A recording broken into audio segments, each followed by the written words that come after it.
अस्सलामुअलैकुम बिस्मिल्लाहिर्रहमानिर्रहीम। आज मैं आपके साथ वाइट कढ़ाई की रेसिपी शेयर करूंगी। उसके लिए लिया है मैंने बीफ, बोनलेस है।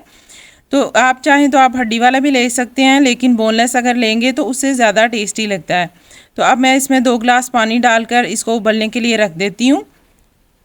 और ये देखें, ये उबल गया है। मैंने इसके ऊपर से झाग उतार लिया। आप ज़रूर झाग उतार लें, उससे ये कि गोश्त के अंदर स्मेल नहीं आती। 1.5 टेबल स्पून मैंने इसमें लहसुन अदरक का पेस्ट ऐड किया, 2 हरी मिर्चें और 1 प्याज है छोटा सा।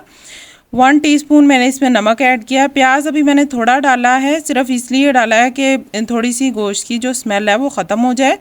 और मैं इसको 25 मिनट के लिए वेट लगा कर रख देती हूँ। आप देख लें, जिस हिसाब से आपका गोश्त जो है वो गल जाता है, उतने टाइम के लिए आप इसको वेट लगा लें। और ये देखें, गोश्त जो है वो गल गया था। आधा कप मैंने इसके अंदर सिरका डाला है और पानी मैंने इसका ड्राई कर लिया। आधा कप मैंने इसके अंदर ऑयल डाला है और इसको मैं अच्छी तरह भून लेती हूँ।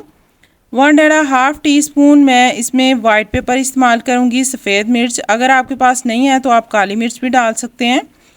1/2 टीस्पून मैं इसमें डालूँगी नमक। नमक मैंने पहले 1 टीस्पून डाल दिया था, इसलिए मैं 1/2 टीस्पून ही सिर्फ डालूँगी इसके अंदर और इसको अच्छी तरह भून लूँगी। अगर आपने अभी तक चैनल को सब्सक्राइब नहीं किया तो प्लीज़ चैनल को सब्सक्राइब कर दें। यह आपकी तरफ से प्यार होता है, मोहब्बत होती है कि हम आपके लिए इतनी सारी मेहनत करते हैं।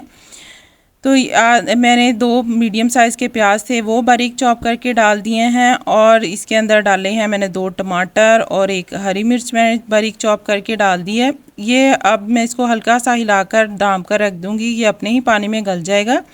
अगर आपको लगे कि ये थोड़ा सा नीचे लग रहा है तो आप 2 टेबल स्पून पानी डाल दें इसके अंदर।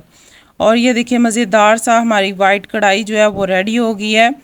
आप ज़रूर ट्राई करें, झटपट से तैयार हो जाती है। और अगर आपके घर मेहमान आए तो आप जल्दी से तैयार करें और सर्व करें।